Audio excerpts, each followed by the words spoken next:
Boa noite, José Rocha Diniz. Um Olá, primeiro Jorge. comentário à detenção de José Sócrates. Bom, a detenção é como se tem notado. Nós não sabemos aqui em Macau mais do que tem estado a saber-se em Portugal, não é? Sabemos menos até. E, portanto, neste momento, esses dados são de que tem havido muitos comentários. O atual Primeiro-Ministro dizia que ele não é comentador, mas eu ouvi de todos os comentadores, tenho estado a acompanhar o caso através da televisão portuguesa, e notei que toda a gente explica tudo e mais alguma coisa, não é?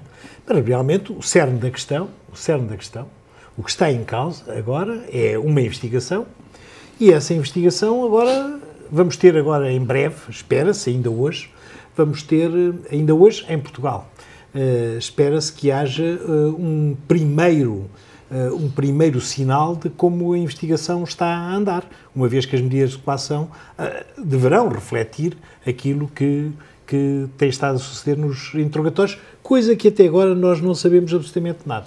Mas começa bem uma investigação em que um antigo Primeiro-Ministro chega ao aeroporto, é detido pelos juízes e por polícias e com jornalistas, ou pelo menos alguns jornalistas já avisados? Bom, os jornalistas estarem avisados parece-me que é abusivamente uma falha do sistema. Que é uma falha habitual, aliás. É uma falha habitual. A fuga de informação permanente dos não serviços de creio justiça que e das tenha polícias. sido o próprio juiz, mas o juiz os polícias, para irem lá buscá-lo, teria que ter um mandato. Esse mandato tem que ter uma assinatura e, portanto, há muita gente dentro do sistema judicial que aquilo passa por várias mãos, não será muita, mas por várias mãos. E, portanto, sobre isso é óbvio que é abusivo. Sobre se é ou não incorreto a atenção ter ido usado esta forma de ir, só saberemos, o primeiro sinal será agora através das medidas de coação, porque até agora nós não sabemos rigorosamente nada sobre o que é que estão a acusar o ex-primeiro-ministro. Não havia o perigo de fuga, uma vez que ele estava a regressar ao país. Pois, mas isso tem a ver com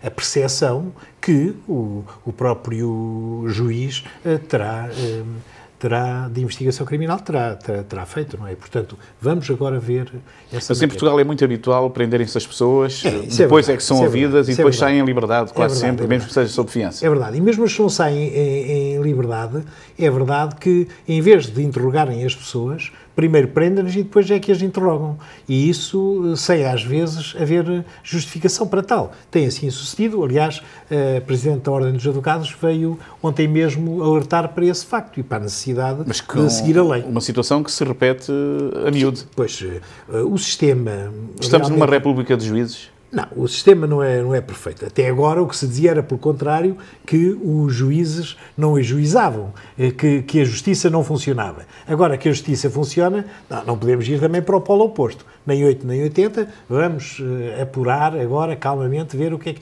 Eu acho que, quer de um, quer do outro lado, porque houve realmente reações, e até um pouco inesperadas, de gozo, de populistas, e outras que foram do coração, mas que não têm a ver com o cerne da questão, que dá-me a ideia de que vão ter que corrigir algumas dessas posições. Por exemplo, o advogado Magalhães e Silva, que foi secretário aqui nos governos portugueses de Macau, antes de 1999, diz que a percepção que ele tem é que o juiz, o Ministério Público, as polícias, partindo do princípio que os políticos gozam de impunidade, segundo a opinião pública, que havia necessidade de uma atuação deste tipo em relação a José Sócrates e em relação ao pessoal que foi detido relacionado com os vistos gold.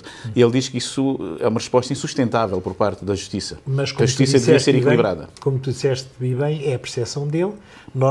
Eu julgo que será mais curial que a percepção minha seja depois de alguns sinais. Neste momento nós não temos nenhum sinal. A única coisa que temos é umas imagens em fugida de um carro a passar, em alguns casos acelerado, noutros em câmara lenta, não é? Não, e a informação que foi passada... E a informação foi passada e que alguns jornalistas dos 20 milhões que estariam de euros na conta de José Sócrates. Há muita informação. Não é? Logo no próprio dia, o Sol fez um conjunto de peças que era impossível serem feitas naquele dia. Portanto, estava tudo preparado.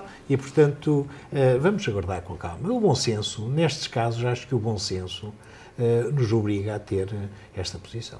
José Sócrates fez muitos inimigos enquanto Primeiro-Ministro. José Sócrates não é uma pessoa a quem se tenha ficado indiferente, não é? Quer nos seus apoios, quer nos seus críticos, são apoios muito fortes e críticos muito fortes. Portanto, realmente, essas personalidades tendem a criar, nomeadamente na comunicação social, José Sócrates acabou por ter aquilo a que se chama uma má imprensa. E esteve envolvidos em outros casos. Pois, não sei se relacionados com o seu curso. Aí está. Nós não podemos dizer isso, Jorge, porque em nenhum dos casos ele foi acusado. O Freeport não foi acusado, mas...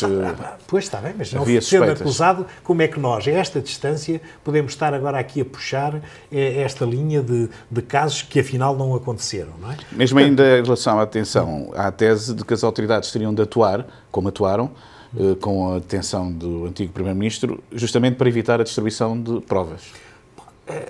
Esperamos agora que haja um comunicado do Tribunal de Investigação Criminal, do Tribunal Central, que também dê alguma noção do que é que esteve em causa, por que razão, como ontem dizia uma jornalista estrangeira que está a cobrir estas matérias no Campo da Justiça, em Lisboa, o normal no país dela é os tribunais darem informação sobre aquilo, informação oficial. E em Portugal não se sabe nada. Dão informação aos jornalistas, geralmente. Pois, como alguém há a tese, há muito tempo, não é? Há a tese de que quando a investigação criminal não consegue encontrar matéria nenhuma, vai deixando assim umas dicas que, na realidade, faz já o julgamento na praça pública. E esse julgamento, julgo que já está feito, não é? Agora, Macau, a reforma política, o Governo disse, mais uma vez, que não há um calendário para a reforma política. Bom, não há um calendário para a reforma política na base daqueles que propõem uma reforma política com o aparecimento de sufrágio universal e para as eleições do chefe do Executivo. Parece-me que o problema em relação a Macau não é tanto um problema político. Mas pode vir a ser. Não é tanto um problema político porque o facto de Macau ser uma região administrativa especial sob a soberania chinesa obviamente, o pendor democrático do seu sistema. Mas o problema maior em Macau é um problema de execução, é um problema de resolução dos problemas. Isto é, as pessoas em Macau olham para o governo como o elemento que ajudará a resolver os problemas com que no dia-a-dia se defrontam. Sejam problemas, uns deles problemas sérios, outros problemas mais ou menos pessoais e que não é preciso estar a dar. E o Governo tem resolvido? Eu acho que não. E acho que, a certa altura, e nós falámos aqui há muitos meses no facto de que a não resolução do problema da habitação podia transformar-se num problema político. Precisamente porque, como não se resolve o problema, isso sim são matérias em que a maioria das pessoas com boa capacidade vem imediatamente para a rua a protestar. Eu acho que o Governo tem perdido muito tempo a resolver problemas concretos do dia-a-dia de Macau e esse sim é que pode criar um problema político. E pode criar um problema político, em primeiro lugar, ao chefe do Executivo. Finalmente, os táxis, nova bandeirada, a partir de 14 de dezembro, e continuam as críticas por parte de toda a gente, incluindo os turistas aos táxis. Já ouvi também a posição de que o aumento da bandeirada foi bom porque os táxis em Macau são baratos e, portanto, também eles precisavam de ser aumentados. Como nós vimos, aliás, numa peça que aqui saiu, não é?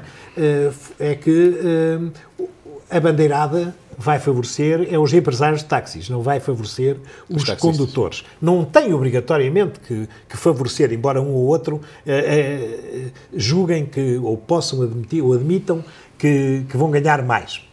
Vamos ver. O problema aqui de Macau é que o governo de Macau perdeu uma grande oportunidade, uma moeda de troca fundamental, para obrigar a um serviço melhor dos táxis. Ora, até agora não tem conseguido, apesar de já ter feito várias démarches, não tem conseguido que esse